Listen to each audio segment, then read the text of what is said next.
నమస్తే, నేను మీ Gopi. Welcome back to our channel. ఈరోజు హైదరాబాద్లో పొద్దున్నే నిద్రలేకుండా కోడి కూయక ముందే హైదరాబాద్లో ఒక దారుణ ఘటన అయితే జరిగింది. ఇది వచ్చేసరికి బాచుపల్లిలో బతుకమ్మ కుంట వద్ద ఒక మర్డర్ అయితే జరిగింది. ఈ మర్డర్లో చనిపోయిన వారు వచ్చేసి సిద్ధు అనే వ్యక్తి చనిపోయాడు. వాళ్ళ ఫ్రెండ్సే పాత కక్షల గొడవల వల్ల కానీ అతని మీద పెద్ద పెద్ద బండరాయిలు తీసుకొని అతను చంపేయడం అయితే జరిగింది. ఈరోజు ఉదయం జరిగింది. ఇన్స్టాగ్రామ్ రీల్స్లో రీచ్ కోసమే అతను చంపేయడం అయితే జరిగింది అని ప్రస్తుతం ఇక్కడ ప్రజలైతే మనకు చెప్తున్నారు. అదేవిధంగా ఇప్పుడు చంపేసిన ఇద్దరు కూడా పోలీసులు అదుపులో తీసుకున్నారంట. విచారణ చేస్తున్నారంట, ఎందుకు చంపారు ఏందో. చంపేసిన వాళ్ళు ఇన్స్టాగ్రామ్లో పోస్టులు పెట్టి, ఇన్స్టాగ్రామ్లో స్టోరీస్ పెట్టి చంపేసింది నేనే అని ఎంతో ధైర్యంగా చెప్తున్నారు. ఇది ఇతను పొద్దున్న మర్డర్ జరిగిన ఈ ప్లేస్ ఇది, ఈ సస్పెక్ట్ ఇది ఇదంతా. సో ఇక్కడైతే అతన్ని పెద్ద పెద్ద బండరాలతో తీసుకొని కొట్టడం అయితే జరిగింది. ఇంకా మనకి అక్కడ బ్లడ్ మార్కులు కూడా కనపడుతుంది చూడండి. కనపడే బిల్డింగే వాళ్ళ హౌసు.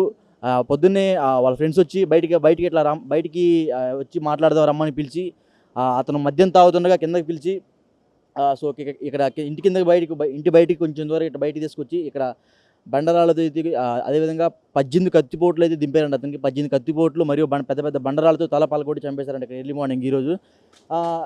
కేవలం ఇన్స్టాగ్రామ్ రీచ్ కోసమే చంపేశారని ఇక్కడ బయట అయితే ప్రజలు ఆరోపిస్తున్నారు.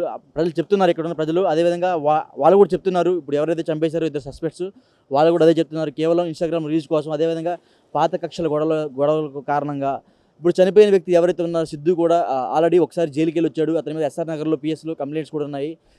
జైలుకి వెళ్ళి కేవలం 2 నెలలే అయింది ఆయన విడుదలయ్యి. ఈ 2 నెలల్లో మరీ ఇంత దారుణంగా ఇక్కడ చనిపోయడం జరిగింది.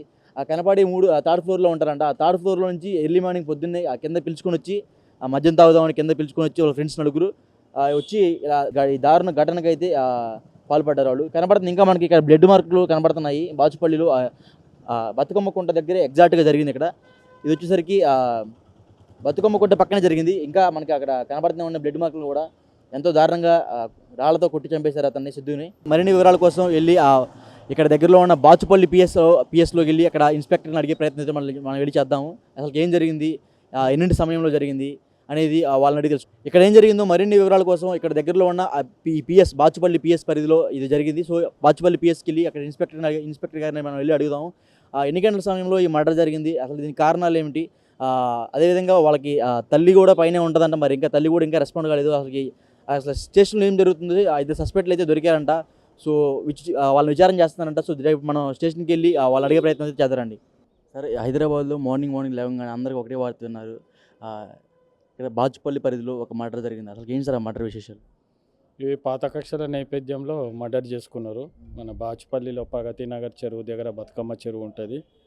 ఈ తేజు ఎలియాస్ తేజస్ ఇతను 2 నెలలు అయింది జైలు నుంచి వచ్చి. పాత మర్డర్ కేసులో ఇన్వాల్వ్ ఉన్నాడు. ఇతను వచ్చి ప్రగతి నగర్లో రీసెంట్లీగా బోరబండ నుంచి ఖాళీ చేసి వచ్చి మన ఇక్కడ ప్రగతి నగర్లో ఉంటుండు.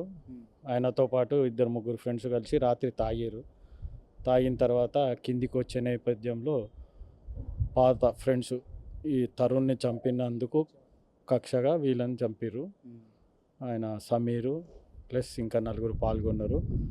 అవి ఇన్వెస్టిగేషన్లో మనకు తేలుతుంది. అంటే సుమారు ఎన్ని గంటల టైంలో ఈ మర్డర్ జరిగి ఉంటుంది? ఇది 3:30 to 4:30 మధ్యనే జరిగిందండి. అంటే ఇప్పుడు చనిపోయిన వాళ్ళకి వాళ్ళకి సంబంధించిన ఎవరు వచ్చారా సార్ అక్కడికి బాడీ దగ్గర టైంలో? వచ్చారు కదా, వాళ్ళ మేనమామ వచ్చిండ్రు. హాస్పిటల్ పంపించినాం, పోస్ట్ మార్టం అవుతుంది. వాళ్ళ మదర్ కూడా ఉంది, వేములవాడ పోయింది. ఆమెకు కూడా ఇన్ఫర్మేషన్ ఇచ్చినాము, వాళ్ళకు కూడా తెలుసు.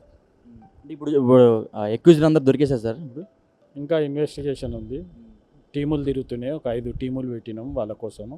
అంటే మొత్తం దాదాపు 10 మంది గ్యాంగ్ అతని కోసం స్కెచ్ చేశారంట. బట్ మీకు దొరికింది 4 అని చెప్తున్నారు. అంటే మాకు ఇంకా దొరకలేదు ఎవరు. టీములు తిరుగుతున్నాయి. అంటే వాళ్ళు కలిసే 4 తాగిర్రు, ఇంకా 4 వచ్చారు. టోటల్గా 8-9 మంది అవుతారు దాంట్లో. ఇంకా ఇన్వెస్టిగేషన్లో మనకు డీటెయిల్స్ తెలుస్తాయి. అంటే వాళ్ళకి ఎటువంటి శిక్ష పడే అవకాశం ఉంటుందంటారు? ఎందుకంటే వాళ్ళు ప్రతిసారి కూడా లాస్ట్ టైం వీళ్ళు జైలుకి వెళ్ళినప్పుడు 3 నెలలు జైలుకి వెళ్ళారు, మళ్ళీ బెయిల్ మీద బయటకు వచ్చారు, మళ్ళీ ఇప్పుడు మర్డర్ చేస్తున్నారు. ఇలాంటి వారికి భయం లేకుండా వెళ్ళిపోతుంది. దాన్ని మీరేం చెప్తారు? అంటే లాలో ప్రాసెస్ ఉంటుంది. ఆ ఎండింగ్ వచ్చే వరకు వాళ్ళకి కఠినమైన శిక్ష పడుతుంది. పీడీ యాక్ట్లు పెడుతున్నాము, రౌడీ షీట్స్ ఓపెన్ చేస్తున్నాము. వీళ్ళ మీద కూడా మేము PD act, rowdy sheet open చేసి కఠిన చర్యలు తీసుకుంటాం. బెయిల్ రాకుండా ప్రయత్నం చేస్తాం. అంటే ఇప్పుడు 4కి బెయిల్ రాకుండా చేస్తారు సార్? అందరు ఎవరైతే ఇన్వాల్వ్ ఉన్నారో వాళ్ళందరికీ కూడా బెయిల్ రాకుండా ప్రయత్నం చేస్తాం. అంటే రాబోయే రోజుల్లో ఇతని ఫ్రెండ్ ఎవరైతే ఉన్నారో బషీర్ అనే అతను కూడా, అతని మీద కూడా మర్డర్ జరిగే అవకాశం అని చెప్తున్నారు ఫ్రెండ్స్. బషీర్ ఎవరో తెలియదమ్మా, మరి ఇన్వెస్టిగేషన్లో బయటపడుతుంది. Thank you sir. సో చూసాం కదా ఇప్పుడే మనం ఈ స్టేషన్ హెడ్ ఎవరైతే ఉన్నారో ఏసీపీ సార్తో మాట్లాడడం జరిగింది. ఈ మర్డర్‌కి కారణం ఏందంటే పాత కక్షలే కారణం. ఎస్ఆర్ నగర్‌లో ఆల్రెడీ వీళ్ళ మీద కేసులు ఉన్నాయంట. ఈ కేసుల నుంచి మొన్నే ఈ 2 నెలల క్రితమే ఇతను బయటకు రిలీజ్ అయ్యాడంట. సో ఈ హత్యకి కారణాలు ఏందంటే ఎవరైతే తరుణ్ అనే వ్యక్తిని తరుణ్ చరణ్ అని చంపే వ్యక్తిని ఆ తరుణంలో వీళ్ళిద్దరి మధ్య ఘర్షణకైతే దిగారంట. సో నైట్ టైమ్ ఇట్లా మర్డర్ జరిగింది. అరౌండ్ 3-4 o'clock మర్డర్ జరిగింది. ఆ సమయంలో మర్డర్ జరిగిన వెంటనే వాళ్ళ మామగారు, వాళ్ళ అమ్మగారు కూడా ఇంటిమేషన్ చేశారంట. సో సార్ చెప్పే విధానం ఏంటంటే షరీఫ్ అనే వ్యక్తి కూడా జాగ్రత్తగా ఉండాలి. ఎందుకంటే ఇప్పుడు ఫస్ట్ ఇతను చంపేశారంట. నెక్స్ట్ అతని మీద కూడా చంపేసే అవకాశాలు ఉన్నాయని అప్పుడు సార్ అయితే మనతో చెప్పడం జరిగింది. కెమెరామెన్ రాజ్తో గోపి. నమస్తే, నేను మీ Gopi. Welcome back to our channel. ఈరోజు పొద్దున మనం హైదరాబాద్లో ఒక విషాద ఘటన అయితే చూసాము ప్రగతి నగర్లో. ఆ ప్రగతి నగర్ చెందిన ఎవరైతే తేజ అనే వ్యక్తి చనిపోయారో వాళ్ళ సంబంధించిన తల్లిదండ్రులు ఇక్కడే ఉన్నారు. మేడం నమస్తే మేడం. ఈరోజు ఉదయాన్నే హైదరాబాద్ మొత్తం ఒక విషాదమైన ఘటన జరిగింది. ఆ వార్త మేము మాకు విన్నాము. హైదరాబాద్ మొత్తం వినింది. ఏం జరిగింది మేడం అక్కడ? నా కొడుకుని ఎవరో కక్ష కట్టి చంపేశారు. వాళ్ళ మధ్య ఏదో ముందుగానే వైరాలు ఉన్నాయంట. ఎస్ఆర్ నగర్లో ఆల్రెడీ కేసు నడిచినప్పుడు వాళ్ళు ఎవరో తరుణ్ అనే అతను అబ్బాయిని షరీఫ్ అన్న అబ్బాయి చంపేసిండు. చంపేసినోడిని బాగానే ఉంచారు. నా కొడుకు మీద కక్ష కట్టి నేను లేని టైంలో నా కొడుకుని చంపేశారు. నడి రోడ్డు మీద పడుచు చంపేశారు. ఆ టైంలో ఆ సంఘటన జరిగేటప్పుడు అప్పుడు మీ ఇంట్లో లేరా మేడం? నేను కొంచెం డ్యూటీ పని మీద బయటకు వచ్చాను. ఎవరెవరు చంపారు మీకు ఐడియా ఉందా? నాకు తెలియదు. అక్కడి నుంచి ఊరు నుంచి ఇక్కడికే వచ్చేసాను నేను. గాంధీ హాస్పిటల్లో ఉంది డెడ్ బాడీ అంటే గాంధీ హాస్పిటల్లోకి వచ్చేసారు. నాకు వాళ్ళు చంపడమే కాకుండా రీల్స్ తీసి ఇన్స్టాగ్రామ్లో పోస్ట్ చేశారు. మీరు కూడా చూసి ఉంటారు. దాని గురించి ఏం చెప్తారు? నేను చూడలేదు. వాళ్ళకి శిక్ష పడదనే ధైర్యమా లేకపోతే ఏంటి? ఏమో నాకు తెలీదు. నా ఒక్కగానొక్క కొడుకుని చంపేసాను. నేను నా కొడుకుని చూసుకునే బతుకుతున్నాను. నేను ఇప్పుడు ఎవరిని చూసుకుని బతకాలి? నేను ఎందుకు బతకాలి? నా కొడుకుని చంపిన వాళ్ళు ఖచ్చితంగా శిక్ష పడాలి. ఇది ఎక్కడ మా ప్రాపర్ ఎక్కడ మీది? ఆంధ్ర కాకినాడ అండి. కాకినాడ నుంచి ఇక్కడికి వచ్చారు అంటే ఇయర్స్ అయింది. హైదరాబాద్లోనే ఉంటున్నాం ఎస్ఆర్ నగర్లో. తరుణ్ అన్నవాడు షరీఫ్ అన్న అబ్బాయి తరుణ్ అన్న అబ్బాయిని చంపేసి మర్డర్ కేసు అయిపోయిన తర్వాత నా కొడుకుని దాచుకోవడం గురించి నేను ప్రగతి నగర్ వచ్చి నా కక్ష కట్టి నేను లేని టైంలో నా కొడుకుని చంపేశారు. మీ ఇంటికే వచ్చి పైన మందు తాగుతా వాళ్ళు చంపేసిన అబ్బాయిలో ఒక చంపేసిన నలుగురిలో ఒకరు మీ ఇంటికే వచ్చి మందు తాగి నమ్మించి కింద పిలిపించి సిగరెట్ తెచ్చుకుందామని బయటకు పిలిపించారు. తెలిసింది. నాకు పొద్దు నుంచి తెలియలేదు. అసలు అక్కడ ఏం జరిగింది అనేది నాకు తెలియలేదు. ఇప్పుడిప్పుడే అంటున్నారు. నాకు ఏం చెప్పట్లేదు. మీరేమవుతారన్న? చనిపోయిన అబ్బాయికి మీరేమవుతారు? ఫాదర్ అవుతుంది. చనిపోయిన అబ్బాయి ఫాదర్ అవుతారా? అంటే అంత సడన్గా విషాద ఘటన మీకు ఆ మాటలు వినగానే ఓకే సెకండ్ మ్యారేజ్ చేసుకున్నానండి. అంటే ఇంత పొద్దున్న వార్త వినగానే మీకు ఎలా అనిపించింది? ఆ టైం ఇలాంటి షాకే కదండి, గుండె ఆగిపోతుంది కదా. సడన్గా చెట్టుకి అంటే 20 years అబ్బాయి సడన్గా ఇట్లా చేతికి అందిన కొడుకు చనిపోతే ఎలా ఉంటుంది చెప్పండి. అంటే మీరు ఆ టైంలో ఘటన జరిగినప్పుడు ఇక్కడ హైదరాబాద్లో ఉండకుండా ఏపీకి వెళ్ళిపోవచ్చు కదా? ఇక్కడే బతుకుతున్నాం మేము. ఎన్నో ఇయర్స్ అయింది హైదరాబాద్ వచ్చి. హైదరాబాద్లోనే అలవాటు అయింది. ఊర్లో మాకు ఇంకా ఎప్పుడో వచ్చాం కదా. ఇక్కడే అలవాటు. ఇక్కడే జాబ్ చేసుకున్న టైంలో ఈడేదో చిన్న గొడవలో దసరా రోజు మర్డర్ కేసులో ఇరుక్కున్నాడు. చంపేసినాడు. తరుణ్ చంపేసినాడు. షరీఫ్ బాగానే ఉన్నాడు. చచ్చిపోయిన తరుణ్ బాగానే ఉన్నాడు. ఆ లంబాటోళ్ళు అనేటోళ్ళు అవతలోళ్ళని ఏం చేయలేకపోయాడు కానీ షరీఫ్ని ఏం చేయలేకపోయారు కానీ నా కొడుకు మీద కక్ష కట్టి నాకు కడుపు సోకం పెట్టారు. చిన్న వయసులో మీ అబ్బాయికి మర్డర్ ఇలా గొడవలు మీరు అప్పుడు ప్రోత్సహించారు ఆ అబ్బాయిని? చాలాసార్లు అన్నాను. ఇంటని కథలే రావణాసుని కాలుస్తారు దసరా అప్పుడు మా దగ్గర. స్నానం చేస్తుంటే నా కొడుకుని రెడీ అయ్యి రమ్మని రా డీలు అంటారు చిన్నప్పటి నుంచి నా కొడుకుని.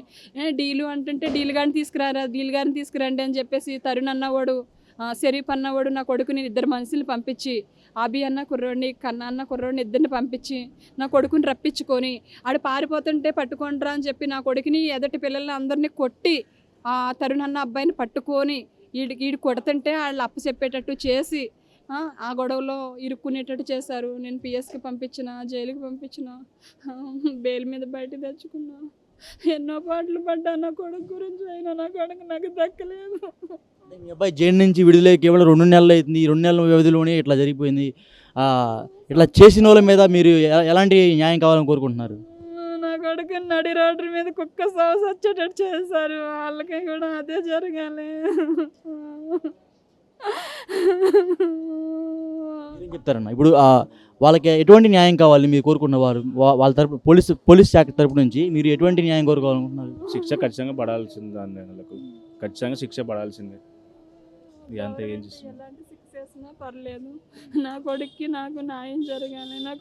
నా కొడుకే నన్ను చూస్తాడని ఎన్నో ఆశలు పెట్టుకుని పెంచుకున్నా. నా కొడుకు లైఫ్ వేరే రేంజ్లో ఊహించుకున్నా. ఇలా శవంగా పడున్నాడు అక్కడ, రక్తపు అడుగులో చూసారా మీరు మీ కొడుకు బాడీని చూసారా పొద్దున? ఇప్పుడే వెళ్ళి చూసాను. అంటే మరీ విషాదంగా కత్తులు 14 కత్తిపోట్లు ఏం పొడిచారంట, మీరు విన్నారా ఆ విషయం? చూడలేదు, నాకు చెప్పలేదు. తల మీద బండరాయితో కొట్టారని కొన్ని వార్తలు అయితే వస్తున్నాయి. ఓకే, చూసాం కదా ఇప్పుడే గాంధీ ఆసుపత్రిలో అబ్బాయికి అయితే పోస్ట్ మార్టం అయితే జరుగుతుంది. ఆ మార్నింగ్ ఎక్కడైతే ప్రగతి నగర్లో జరిగిన ఒక విషాదం ఘటనకు సంబంధించిన ప్రగతి నగర్లో జరిగింది గాంధీ హాస్పిటల్. ఇప్పుడే పోస్ట్ మార్టం అయిపోవచ్చిందంట. వాళ్ళ అమ్మగారు అయితే శోక సంద్రంలో మునిగిపోతున్నారు. కెమెరామెన్ రాజ్తో గోపి.